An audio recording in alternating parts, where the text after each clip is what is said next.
Good afternoon. It's Wednesday, the 21st of February, 2024, just after 1 o'clock. Welcome to UK Column News. I'm your host, Mike Robinson. Joining me today, we have Vanessa Beeley and Charles Malet, and also James Roguski will be on a little bit later. We're going to get kicked off today, Vanessa, with the question of a ceasefire in Gaza. What's the latest? Yeah, the delightful Keir Starmer. I'm starting to kind of make up names for these people, like Sneer Karma. But anyway, allegedly he's called for immediate humanitarian ceasefire in Gaza, which goes against his previous stand, which is Israel has the right to defend itself.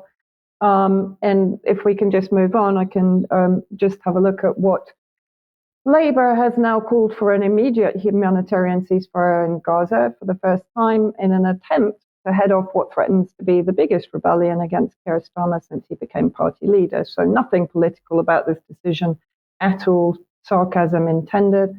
Opposition whips published a 237-word amendment to a Scottish National Party motion on Tuesday, setting out the party's stance on the Middle East crisis, which they hope Labour MPs will back instead of a separate amendment from the SNP, calling much more bluntly for a ceasefire.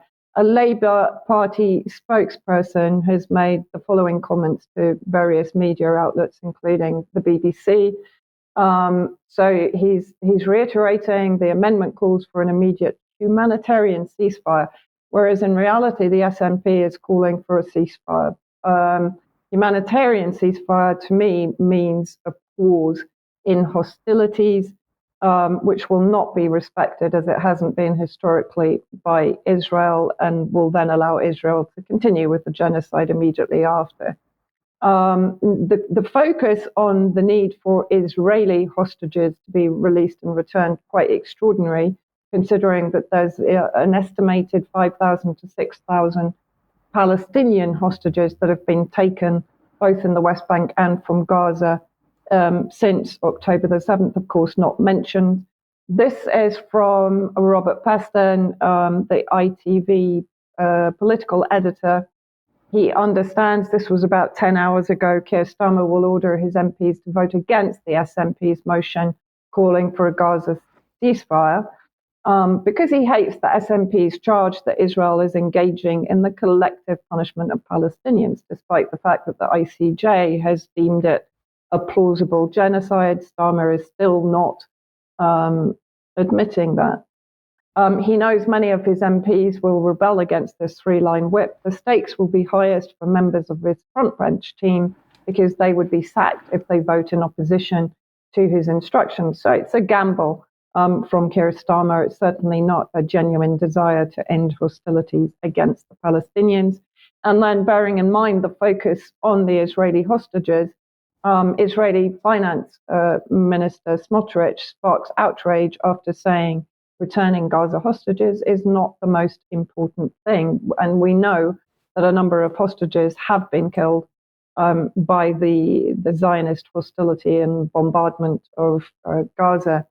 So at a spontaneous demonstration following his remarks, a father of an 18-year-old in captivity said, anyone who thinks the hostages aren't important, then let them kidnap your children and then you can talk. Basically, Smotrich, he said, he was asked if returning the hostages was the most important thing, and he replied, no, it's not. Why do you want competition? Everything is important. And he then also said on Can Public Radio, he is, of course, known as the far-right finance minister under the Netanyahu coalition regime, added that calls to release the hostages at any cost are incorrect and irresponsible statements. According to him, the only way to get them back, is to defeat Hamas and increase military pressure even more. That's what brought about the previous deal. So what does that, of course, mean?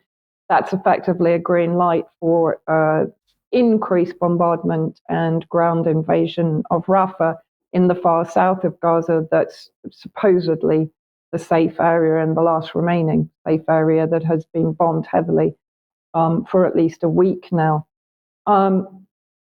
Moving on, Algeria called for a UN Security Council vote on Gaza ceasefire resolution. US, this was a few days ago, says it will veto the resolution. Algeria was representing a number of Arab states. And sure enough, the US vetoed the resolution demanding an immediate ceasefire in Gaza. The UK abstained, for the usual double act. But I want to just listen to the statement from the US ambassador to the UN, Linda Thomas Greenfield. Pay close attention to the last section of her statement. We intend to do this the right way so that we can create the right conditions for a safer, more peaceful future. And we will continue to actively engage in the hard work of direct diplomacy on the ground until we reach a final solution. I think we can start with Ron. Interesting wording there, the use of the final solution, which of course is what we are witnessing, the genocide of the Palestinians in Gaza and in the West Bank. And the US basically vetoed the Algerian resolution calling for an immediate ceasefire on the basis that they're actually working on a draft resolution. But I just want to focus, I could show an awful lot of very distressing footage, particularly from Rafah, of the recent bombing campaign by the IOF that has effectively wiped out entire families in Rafah, and particularly amongst the refugees there. Over 1.3 million people have gathered from different areas of Gaza to the so-called safety of Rafah. But I'm going to focus on northern Gaza, the famine and starvation.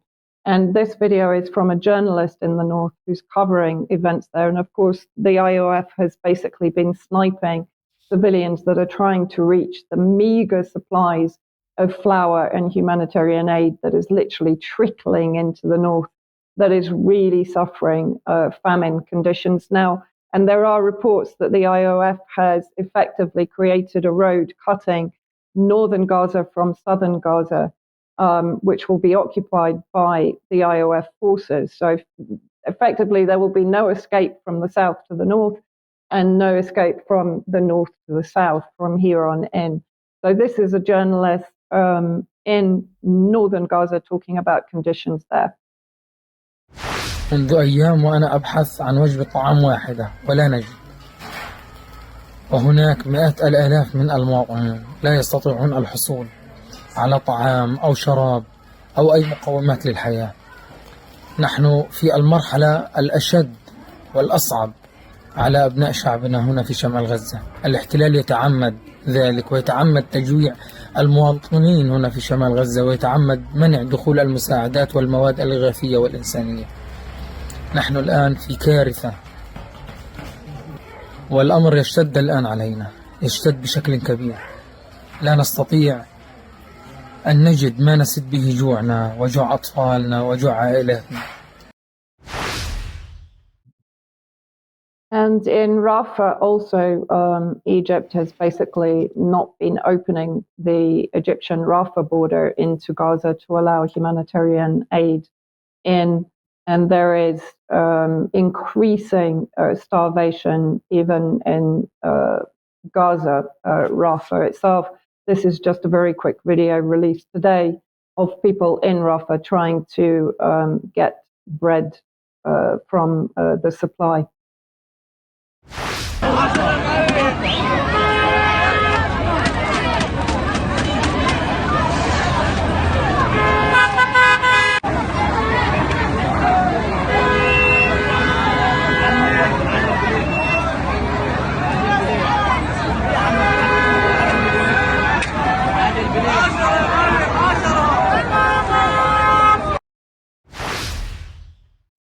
Actually, a friend of mine who I've been able to get in touch with on a fairly regular basis, he was displaced from the north finally to Rafah via Khan Yunis in sort of central Gaza.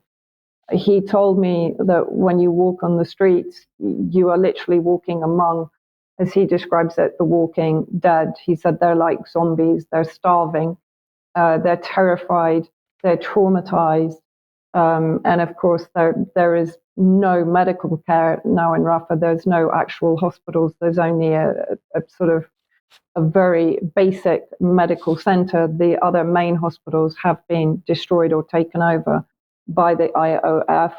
And of course, the US veto, that's the fourth so far, to prevent any kind of immediate ceasefire or even demilitarization, which of course is what it should be, from Gaza by the Israeli forces. The first was a resolution from Brazil, then from UAE, then Russia, and now Algeria. So the US is clearly facilitating the genocide, and so is the UK. Yeah, well, the UK is very proud of never having used its veto and only ever abstaining on this. But I mean, has the US given any indication of when its draft resolution is going to make an appearance after No. the final solution? No doubt.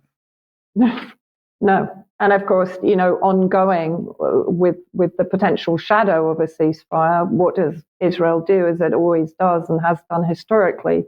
It increases the ferocity of the attacks against civilians. Yeah. Okay. Thank you for that, Vanessa. Now we're going to come back to the UK and to excess mortality statistics because the ONS pushed this out on X earlier, saying deaths registered in England and Wales in week 6 were 2% lower than the expected number, brackets 251 fewer deaths.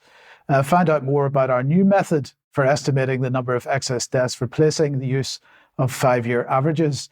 And they have produced a nice little blog. So let's look and see what they had to say on their blog. They said the chosen methodology uses statistical models to obtain the expected number of deaths in each period. Importantly, from this approach, moves away from averages drawn from raw numbers and instead uses age-specific mortality rates. This month, ONS will publish a methodological article detailing the new approach. This will contain estimates for periods before and during the pandemic using this approach and will compare with estimates from the current methodology. So that's what they're saying. But let's have a look at this little estimation that they've published now, which shows the methodology that they use. Now, I'm not going to show on screen the methodology from this, but if you want to go and look at it for yourselves, have a look for estimating excess deaths in the UK, methodology changes, February 2024. But I'm going to show this table from it because this is what they are showing, the comparison of annual numbers of excess deaths estimated by the current and new methodologies, UK 2020 to 2023. And you can see that the new method largely finds that there were fewer excess deaths than previously. Now, if we just at the bottom of this look at some totals, what they're saying is that using the old method, that from 2020 to 2023, there were 216,103 excess deaths. Of course, many of those being attributed to COVID-19. And using the new method, there were only 184,941 excess deaths. And so that is a reduction over that period of 31,162 deaths. Now, you'll notice that particularly for 2023, that seems to be having a fairly large impact because for 2023 at least, the old way of counting would have counted 31,500 deaths, and the new method of counting is just under 11,000 deaths. So you can decide for yourselves whether this new methodology is the correct one or not. I'd be interested to see whether what various academics think of this. But the point here is, of course, that what we saw was the manipulation of excess mortality figures by the ONS during the course of the so-called pandemic anyway, because they adjusted the time period that the 5-year average was calculated over in the course of that period of time. So, well, I'd be interested to get, I'm looking forward to hearing what various other people have to say about this. In the meantime, of course, we've got the pandemic treaty and all the associated material with that. And first of all, I want to bring this on screen. This is a briefing document with respect to a paper which has been published called Repair. And this is entitled Rational Policy Over Panic, the evidence base of the pandemic preparedness agenda does not support the current urgency. And it says here, international health institutions are emphasizing an urgency to prioritize prevention and response to pandemics. Pandemic risk is characterized as an existential threat to humanity and is being used to justify proposed amendment to the international health regulations and a new legally binding pandemic agreement.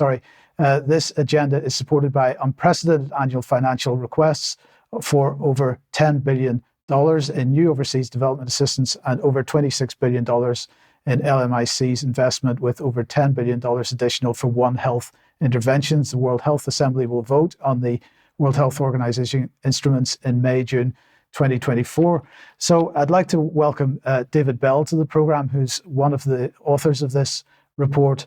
And we'll just look at a couple more graphics from this summary document in a second. But David, welcome to the program. Tell us what the motivation was for this paper in the first place. Produced by the Repair Project at the University of Leeds. The motivation is just to get a honest look at the evidence base for the urgency and the scope of pandemic risk. We're hearing, as you said, that from the World Bank, W.H.O, G20, that there's an exponential increase in risk, that there's an existential threat to humanity. We've gone systematically through the databases that these organizations are using and through their reports and the citations. And essentially what they're citing and the database they're using don't show this at all. There's an increase in reported outbreaks over the last 60, 70, 80 years, which fits very well with the fact that we can detect them now. We've invented PCR, point of care, rapid tests, etc. So we can detect things that we couldn't detect in the past. Over the last 10 to 20 years, there's a reduction in mortality and in the number of outbreaks in their own databases. So what they're telling governments and what they're telling the public is very different than the actual risk that their own data shows, which essentially has surprised us. The difference between reality and their wording is so great. Well, let me bring this table on screen then, because this is from your document showing events considered by the G20 to be major outbreaks 2000 to 2020 and the mortality associated with each of those. I take it these are World Health Organization statistics. So that then brings into question why the urgency for this massive global infrastructure to be established. Well, the table is interesting, Mike. So it's the two left-hand columns that are provided by the G20's report. And the one on the right is the best numbers that we could put on that from the literature. The scholarship of the report is such that they don't even give these numbers, but they characterize this as major outbreaks occurring every few years for the last 20 years. So we have on that table COVID at the top, which it appears is not a natural outbreak. I think that's fairly well accepted now. And then you have the swine flu, H1N1, which was far less lethal than the normal seasonal flu, about a quarter of the normal mortality in 2009. After that, for all these outbreaks, you have a total of about 26,000 deaths, and most of those are Ebola, which is confined to West Africa. So this is the sort of information they're giving. 26,000 deaths is about 5 days of tuberculosis in the world in terms of mortality. But this is all the major outbreaks that they can come up with for the last 20 years. So it's really illustrating that this is why we hear about disease X from the WHO, because if you look at actual figures, the burden is so small that it would not justify the sort of money that they're asking for. Yes, and so that particular graphic there that we just saw, World Health Organization identifies 9 priority diseases for research and development in an emergency context. This includes COVID-19 and a hypothetical outbreak, disease X. Of the 7 other diseases, only Ebola virus has caused an outbreak of over 10,000 deaths in recorded history. And so then you've got to ask, why are they pursuing this so strongly as they are? Have you any thoughts on that? Yeah. So there's a lot of money on the table here. There's tens of billions of dollars. It's an unprecedented amount for public health. And there is a whole industry that's being built around this. So we already have thousands of people, global health, public health people in countries and in international organizations whose salaries are depending on this getting through. So we're building essentially an industry that is self-perpetuating. It's going to have very intensive surveillance. They will find threats because that's normal. You can find viral variants if you look for them, which is why we're finding more outbreaks now. And then, they're putting a mechanism in place through the WHO, the International Health Regulation Amendments, and the WHO agreement that's being negotiated, where they can lock down countries, lock down regions, produce a 100-day vaccine, and then use that to give people their freedom back. And it's generating huge numbers of salaries and work for public health workers, and it's generating huge profits, or it will, for pharma, as we saw it did in COVID-19. So I think primarily it's a business-driven, money-driven issue, but it's got to a point where we have international organizations who are now grossly misrepresenting the actual risks to countries in order, I think, to get this money.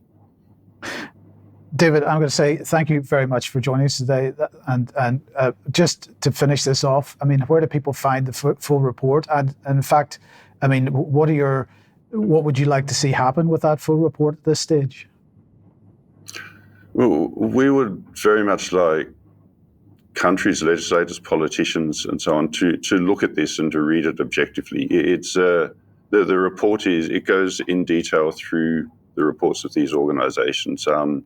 It's a factual report. It gives the actual risk, and then we need to weigh. Pandemics will happen, outbreaks happen. Of course we should be prepared, but we need to do this proportionate to other health issues, and that's what's not happening now.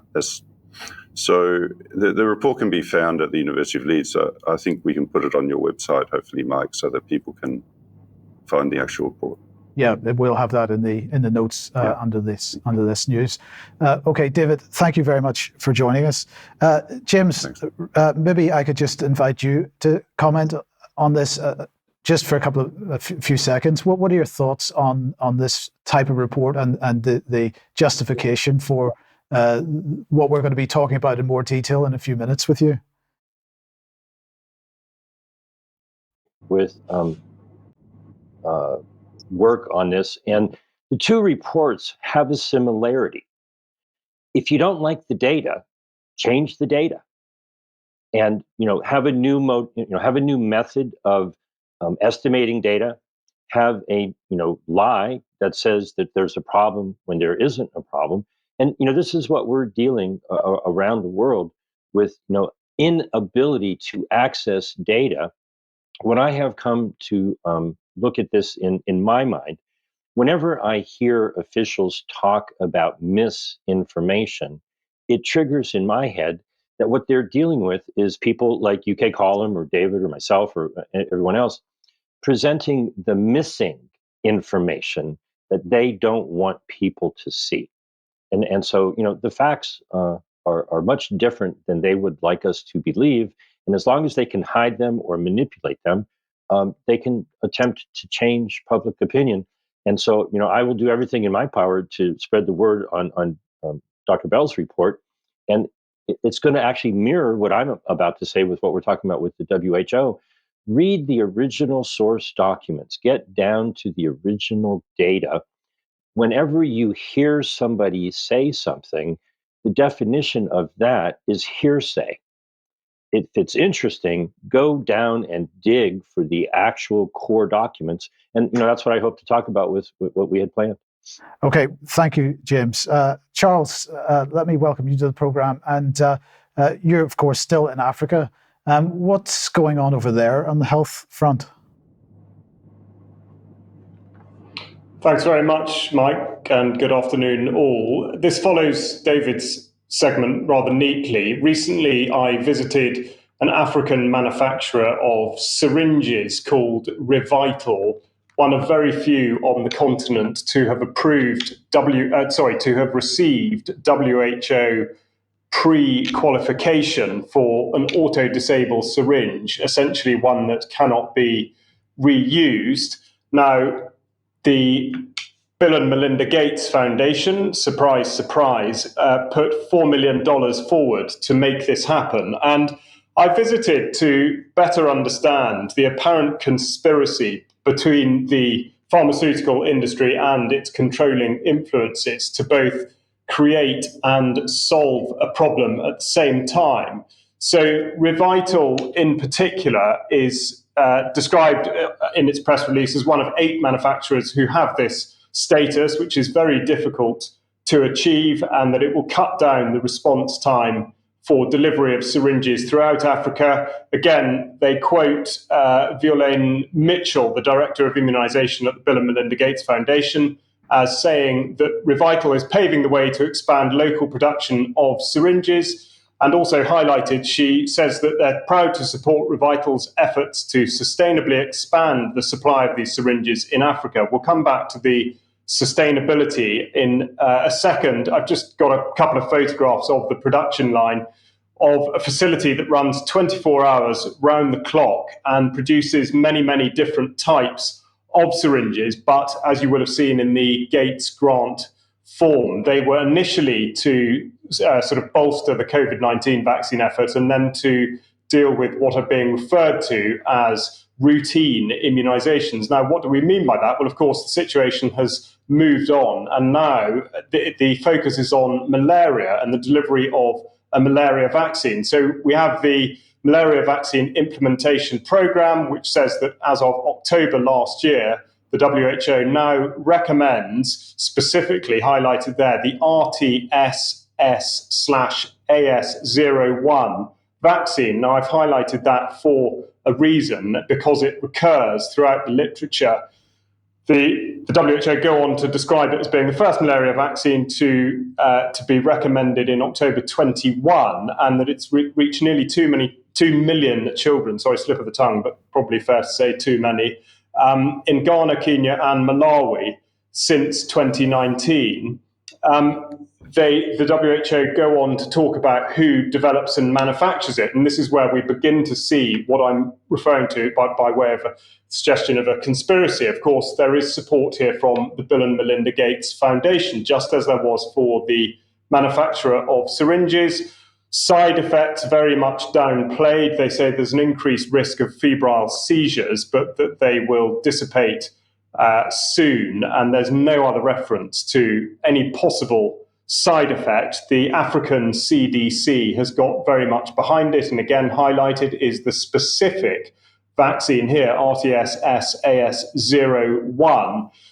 They do at least concede that it shows only partial protection against malaria in young children. But of course, that's where the focus lies, is on young children. Now, what I should do specifically for the audience that may not have travelled to an area that's regarded as being a malarial zone or had any experience with malaria is that malaria is described here by the CDC as being something that has symptoms that are generally non-specific. And there are many things listed: fever, headache, malaise, neurological complaints, pretty much anything.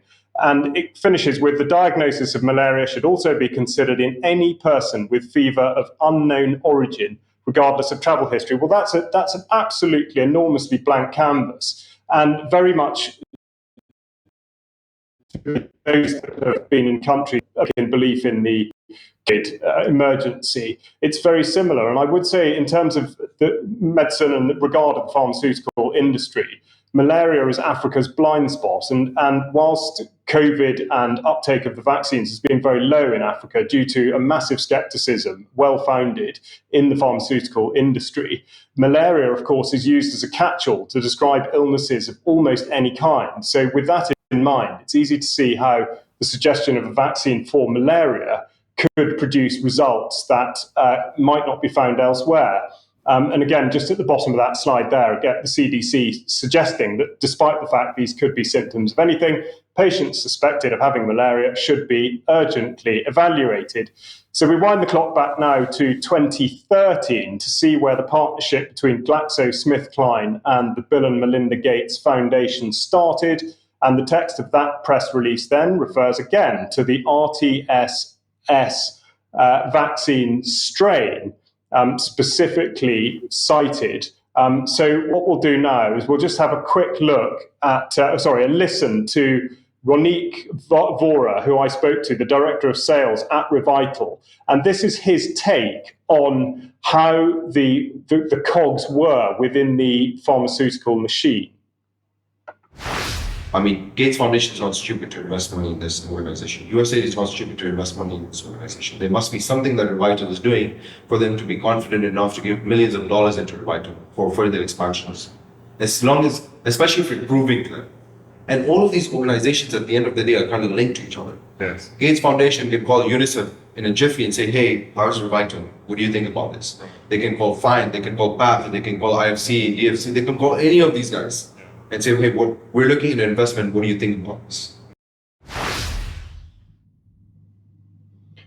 So exactly as he articulates there, there really are wheels within wheels, and due process is really sort of cast to the wind.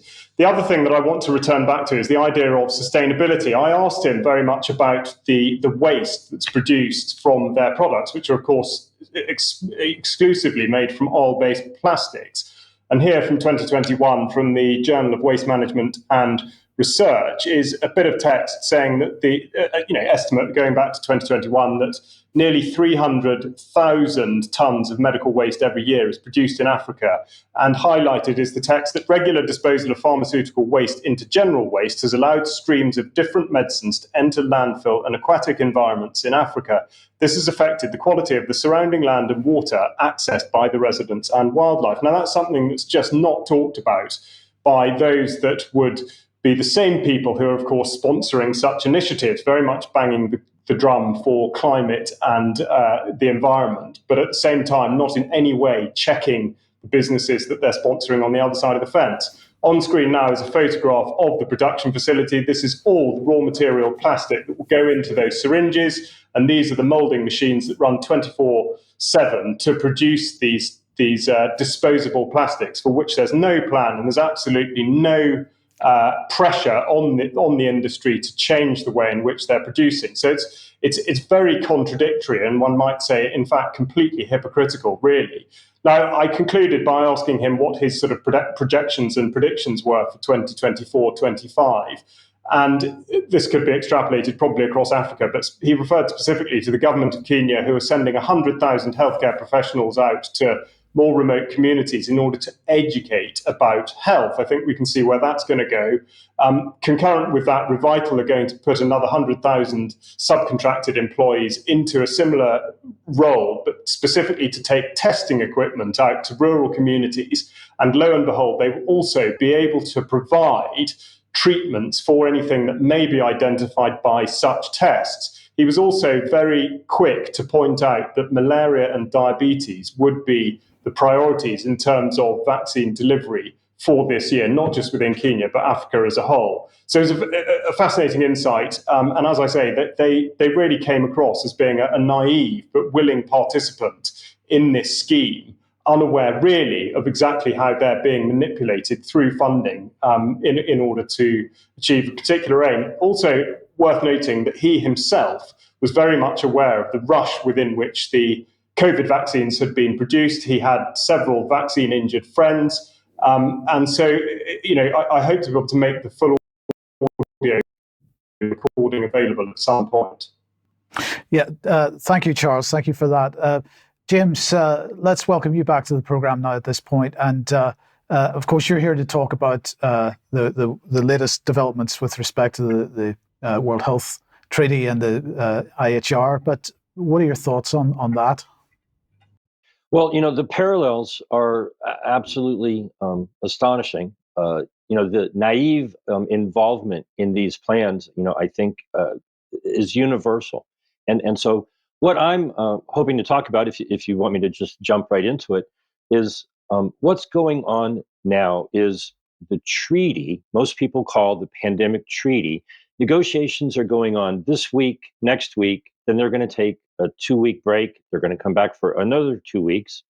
And because they're having difficulty reaching agreement, they're talking about having additional negotiations into March, April, maybe even into May.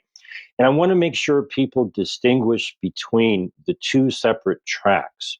There are negotiations for amendments to the international health regulations, which are separate from the new pandemic treaty. Now, we've talked about before that the deadline to reveal to the nations what the final package of amendments to be considered in May has already passed. They failed to propose any package of amendments by January 27th of this year, a couple of weeks ago, which is 4 weeks in advance of the May 27th start of the assembly. And there is a rule, Article 55 in the International Health Regulations, saying that they have to do so 4 months in advance. So arguably, if they were, likely to follow their own rules, they missed their deadline and they should not be able to even consider amendments at the upcoming World Health Assembly in May. Now, there are 12 points in the new version of the pandemic treaty that I'm just going to touch on very quickly, but the core of what I want to get across to people is you can actually read these documents. Please listen to what we're talking about, but go to the source and see for yourself what these documents actually say. It looks, to me, like a financial venture capital prospectus to build out the pharmaceutical hospital emergency industrial complex in places like Africa or other low income nations. So number one on the list is that while people call this a treaty or an accord or by many other names, they've always said from the beginning that they want it to be a framework convention.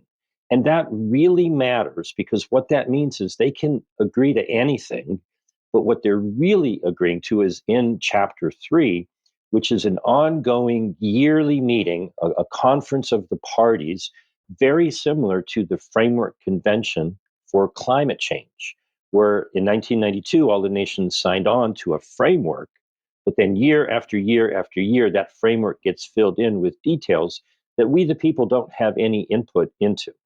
Now, they want to create a massive bureaucracy. They don't call it the Conference of the Parties in the newest version. They call it the governing body of the pandemic agreement. And they've got at least 10 other committees that they would want to create. Again, as David Bell said, they want to put billions of dollars into this to massively expand, big pharma. But the core that they're having great difficulty with is what they call a pathogen access and benefit sharing system. If you look at this sideways, it looks very close, to the proliferation of biological weapons. They want to use the One Health surveillance approach to go seeking out pathogens with pandemic potential. That's their term. Bring it into a WHO coordinated laboratory network. They want to oversee gain of function. Believe it or not, that's in this document. And then they want to speed up the approval of products to treat these problems, which may or may not be causing death or disease. They may just be having the potential to do so. And then oversee a global supply chain and logistics network to deliver these products as the WHO directs. Now, there's not much talk at this point because the United States is working on speeding up regulatory approval and holding big pharma liable for any of these problems. They want to throw public money at that. The USA apparently was negotiating or dealing with those changes, and those articles, Articles 14 and 15, are not yet available. But in addition to the attempts to censor any countering views, what I encourage everyone to do, I've put it all up on stopthetreaty.org, stopthetreaty.org. Read the document.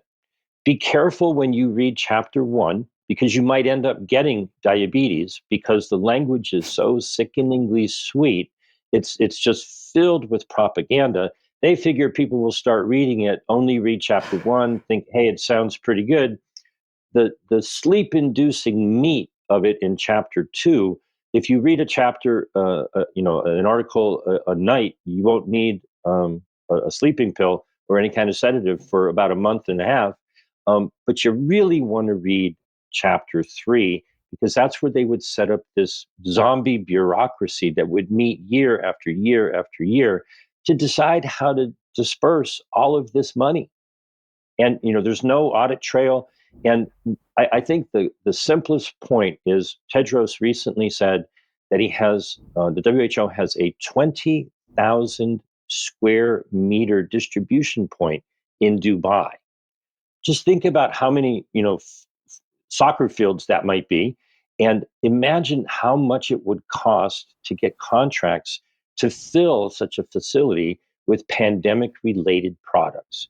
This is a business deal, and it's as corrupt as anything you could possibly imagine. This is organized crime in its development phase. Yeah, James, thank you very much for that.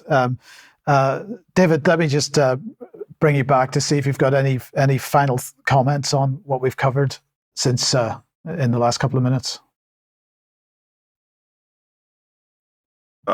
It's what James said. Essentially, this is built on air.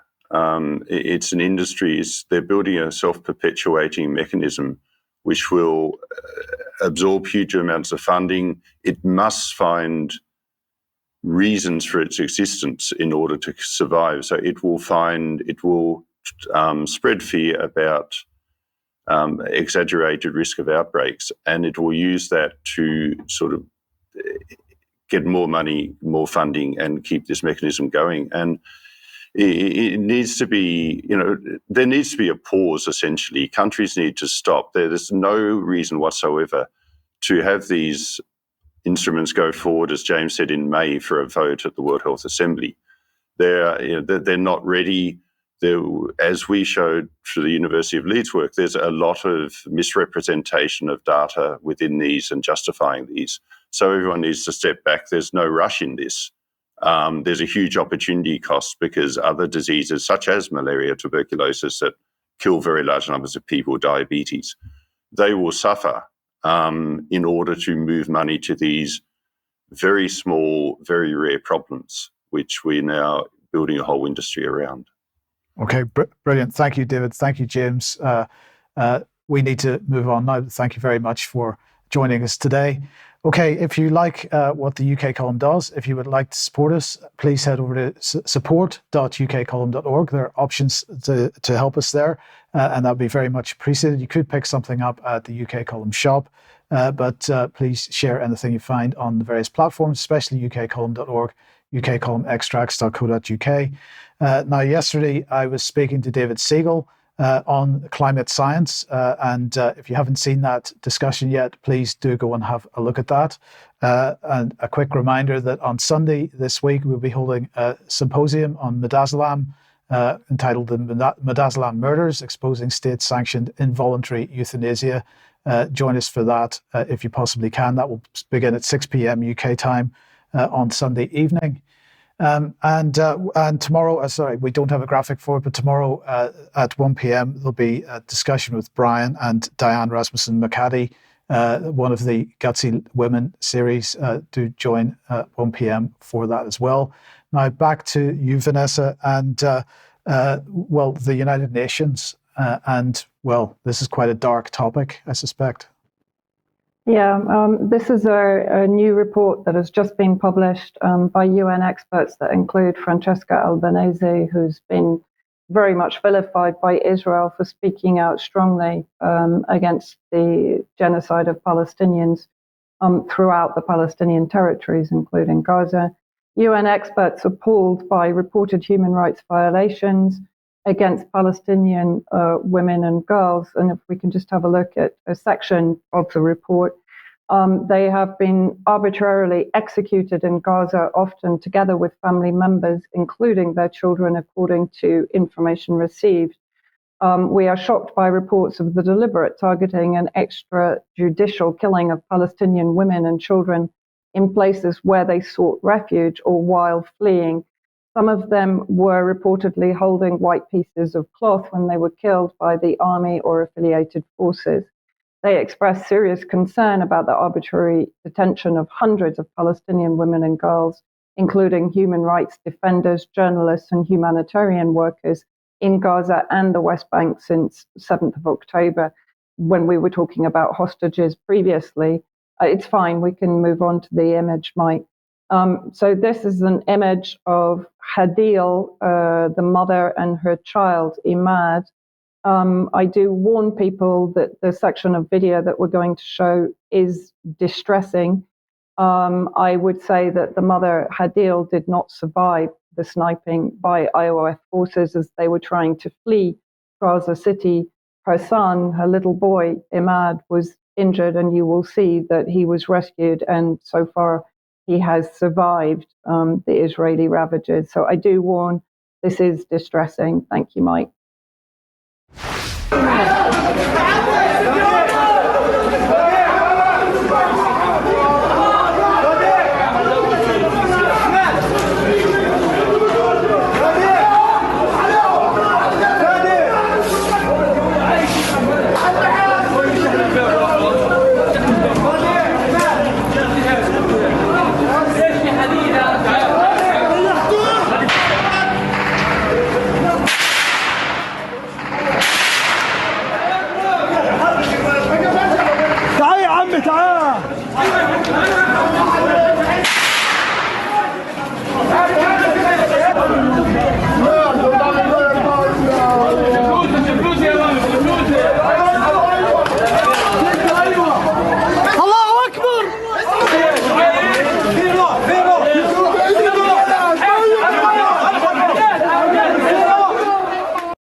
And of course, we're actually seeing many reports of this, of injured Palestinians being forced to basically bleed to death for upwards of 24 hours because the Israelis are firing on anyone trying to rescue them. There are multiple cases on a daily basis. The report says that they're particularly distressed that Palestinian women and girls in detention have also been subjected to multiple forms of sexual assault, such as being stripped naked and searched by male Israeli army officers. At least 2 female Palestinian detainees were reportedly raped, while others were reportedly threatened with rape and sexual violence. They also noted that photos of female detainees in degrading circumstances were reportedly taken by the Israeli army and uploaded online. There is a disturbing report of at least 1 female infant forcibly transferred by the Israeli army into Israel, and of children being separated from their parents whose whereabouts remain unknown.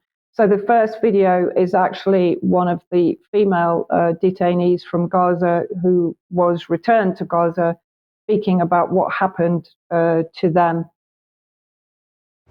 خدونا على المعتقل، كانوا يمسكونا زي الكلاب يمشونا من شعورتنا هيك. كانوا في الدباسات تحت البارودة، خدونا بالبساطير عفادنا، يجيبوا الصندل ووجهتنا، دمعية شعورتنا، تفتيش حتى وانت عارية، يفتشوا جسمك. This kind of humiliation is extremely disturbing for these Palestinian women, but also for the men who were forced to actually witness the humiliation of the women. You will see that this testimony, the guy is visibly disturbed by what he saw and by the absolute abuse of the women prisoners that were alongside him.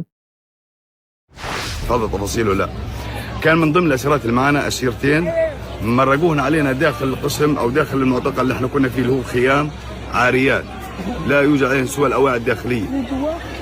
انا واحد منهم مشاحت بنطلوني في هذيك اللحظه ارميه اصله فيه البنت، تعرضت للعقاب لمده 3 ايام متواصل تحت تعرض الضرب.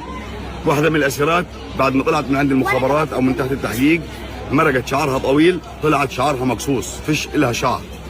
عارفين انتوا هذا الكلام لوين بصل؟ لا. عارفين انت يعني ايش معنى؟ انه انت تعبر نسائنا تتعرى امامنا بدون اي. I mean, the longer that this genocide continues and the more of these reports come out, that what we're watching minute by minute is quite horrific. Yeah, okay.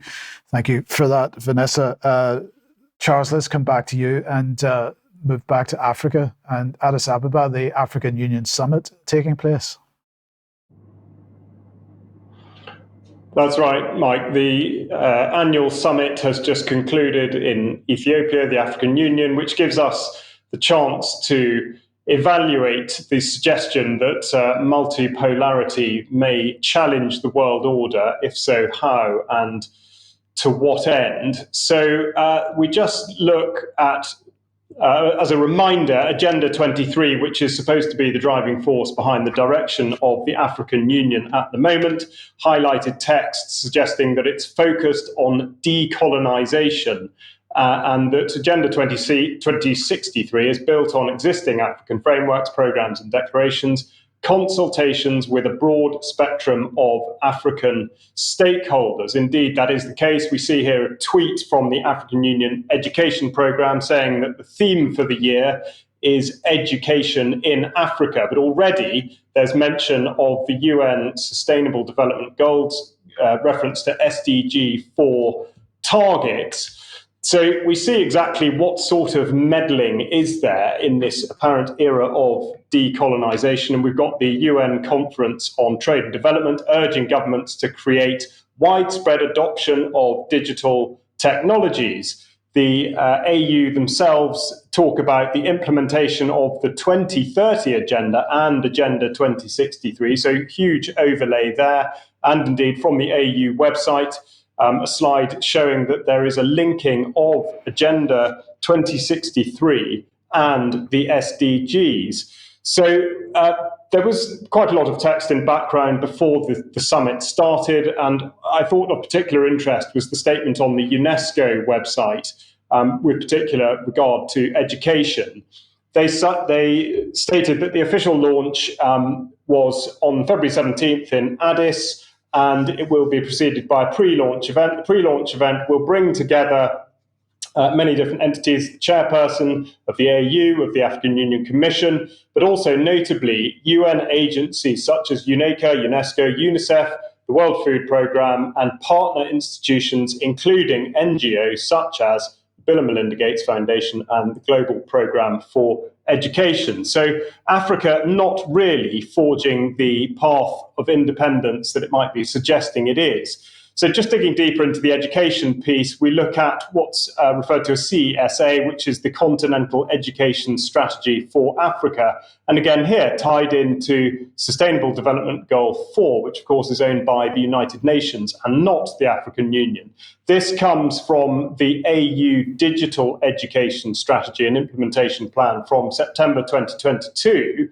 And quite rightly, they say that education is a sector that is fundamental to all other sectors. But in common with what we're seeing across the more developed world, there is this obsession with digital technology being used to access information and public services highlighted there. And of course, the suggestion that people must be able to confidently participate in the digital economy. Again, like with so many of these digital initiatives, there's no sensible or rational articulation of why a digital platform is either necessary or better than the existing form of that particular identity document or format. So the AU keeping us guessing there.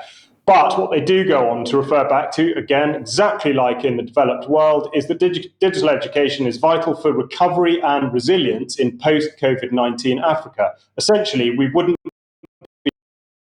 be where we are now without having it. So the vultures are given the opportunity to circle with this in mind. So just a quick portfolio of those that are now sniffing about in the sort of digital education environment. Here we've got DEA, Digital Education Africa Network. Also more familiar, the Oracle Academy, referring to its 9th African Summit, which was just last year. And then of Blair Institute and its Digital Academy, which Ben Rubin has spoken about in recent UK column news. Oracle, of course, will, I presume, stick in the mind of many members of the audience. Here's the president of Kenya, William Ruto, tweeting just at the end of January about a partnership between government of Kenya and Oracle. Worth noting that the president of Oracle is called Scott Twaddle.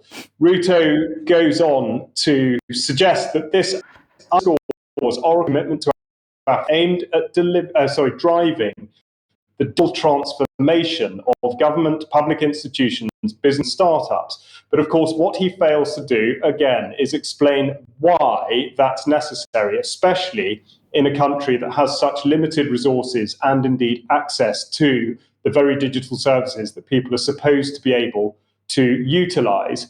So just a reminder of the direction in which these things are going. And even though the focus is education, of course, the moment we start to use references to companies such as Oracle, we're reminded of the Tony Blair Institute and Oracle back in 2020, launching a vaccine management cloud, and indeed related very much to that and being rolled out in parts of Africa is the concept now of digital identity being something that's foisted upon a child at birth and works in conjunction with an immunization record. So here we have the United Nations blowing the horn for Identity for Africa, ID for Africa, and look where they've had funding from the Bill and Melinda Gates Foundation. So again, no great surprises there. What I would like to draw your attention to at the moment is that Gates, although he doesn't declare it on any of his websites, at least I couldn't find a reference to it, is that he is now advising the government of Kenya at the moment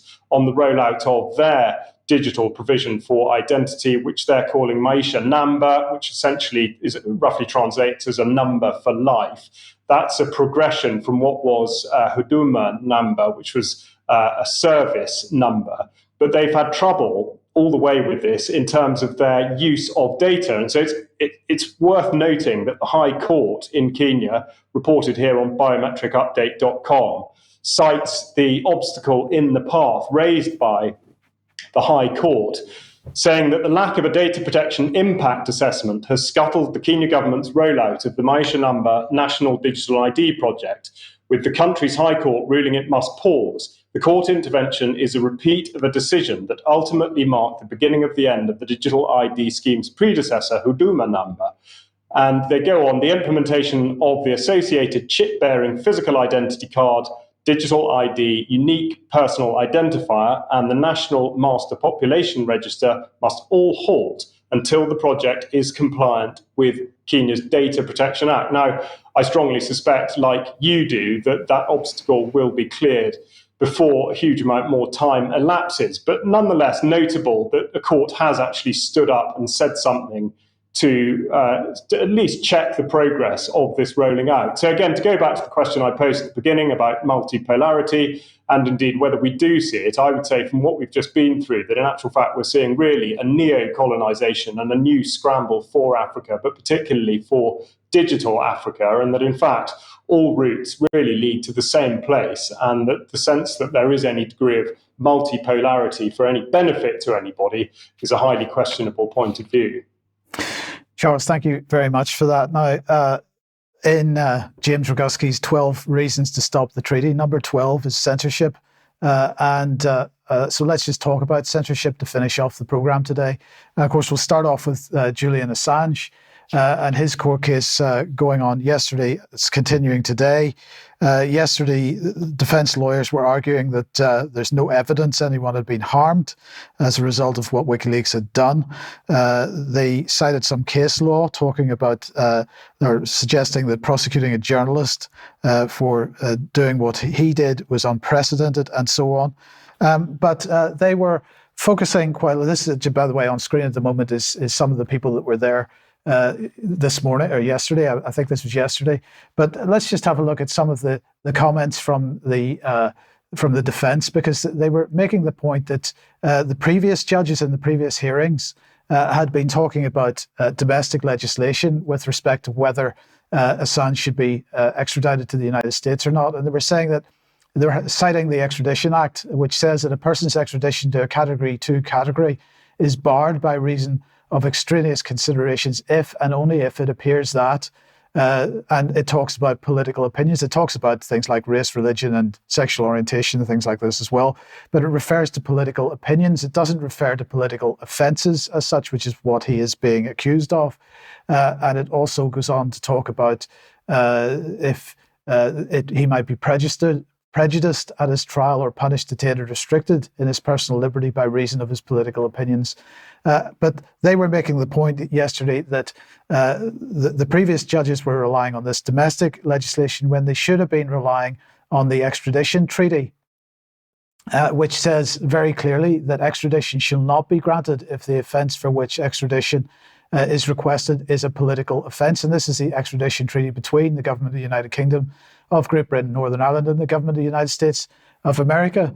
So this is referring to a political offence, which is what Assange is accused of. And so that was one of the main points that they were making yesterday. Of course, the defence finished yesterday. The prosecution is dealing with issues today.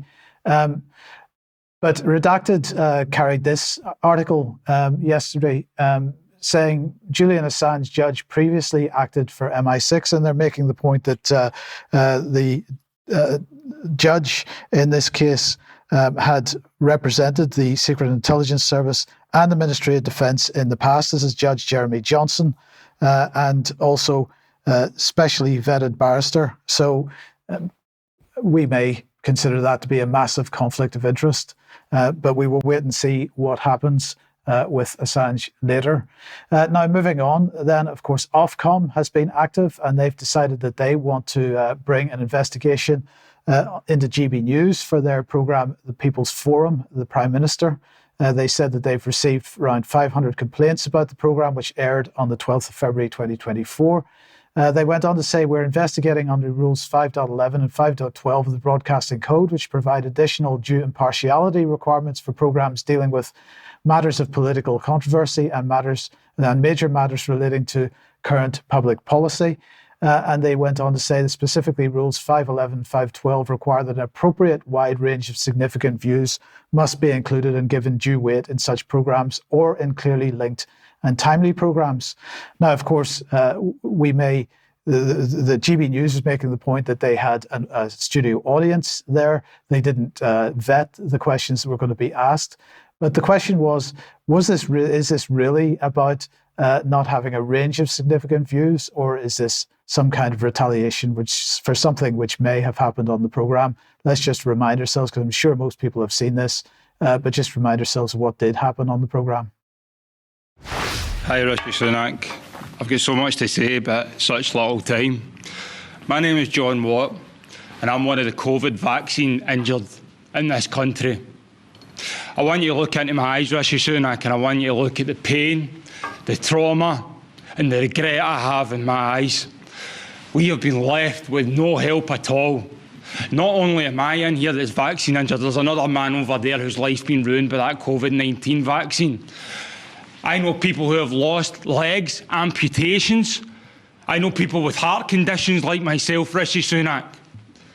Why have I had to set up a support group in Scotland to look after the people that have been affected by that COVID-19 vaccine?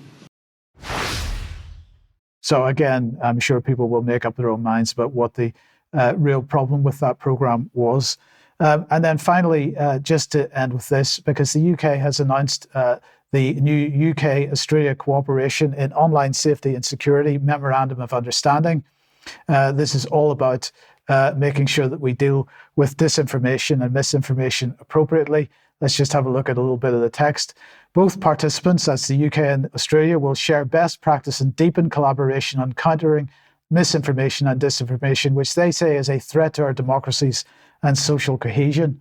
Both participants will develop and promote evidence-based online media and digital literacy initiatives for all user groups, particularly underserved communities and groups most at risk of harm in response to online harms, including misinformation and disinformation. So we've seen bilateral and multilateral defence agreements over the last number of years with respect to military activity.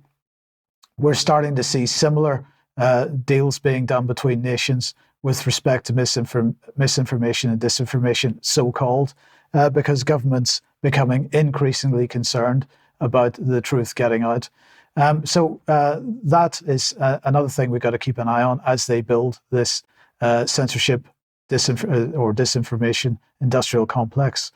Look, we will leave it there for today. I want to say thank you very much to Vanessa, to Charles, to James, and to David for joining us today. We'll be back in a few minutes if you're a UK Column member for some extra. But otherwise, we will see you on Friday at 1 p.m. as usual. See you then. Bye-bye.